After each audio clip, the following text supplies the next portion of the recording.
आज बिहार की सियासत हो या राष्ट्रीय राजनीति का परिदृश्य, हर जगह लालू यादव को बीजेपी के विरोधी के रूप में जाना जाता है। लेकिन सियासत में सब कुछ हमेशा एक जैसा नहीं रहता है। आज जो दल के नेता दोस्त हैं, वो कभी आने वाले समय में विरोधी खेमे में दिख सकते हैं। जो आज के समय में एक दूसरे के दुश्मन हैं, वो कभी न कभी सियासी दोस्त भी बन सकते हैं। ऐसी ही सियासी दोस्ती और दुश्मनी का नजारा कभी बिहार ने भी देखा था, जब लालू यादव को सीएम की कुर्सी बीजेपी के समर्थन से मिली थी। सियासत का एक दौर वह भी था जब हर छोटी बड़ी पार्टी की लड़ाई सिर्फ और सिर्फ कांग्रेस से हुआ करती थी।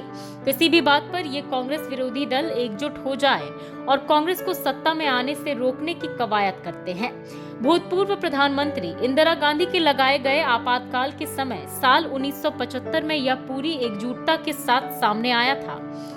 इसके बाद बिहार के संदर्भ में बात 1990 विधानसभा चुनाव तक आती है, जब इमरजेंसी के विरोध में देश में मंडल आंदोलन की लहर थी और दूसरी ओर बीजेपी कमंडल की राजनीति को धार देने में जुटी थी।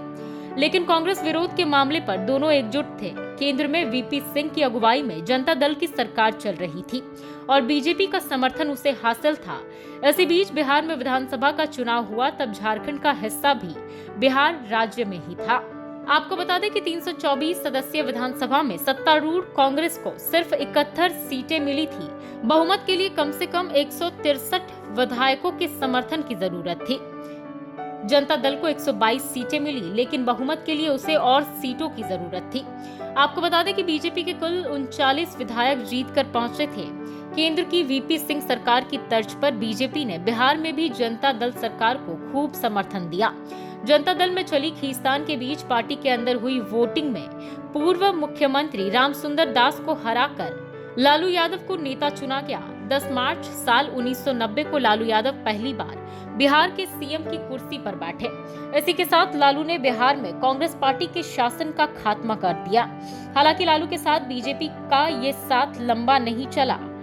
जल्द ही कांग्रेस विरोधी की ये दोस्ती मंडल बनाम कमंडल की राजनीति का शिकार हो गई। सोमनाथ से अयोध्या के लिए निकले लालकृष्ण आडवाणी की रथ यात्रा को लालू ने 23 सितंबर 1990 को समस्तीपुर में रुकवा दिया और आडवाणी को गिरफ्तार करा दिया।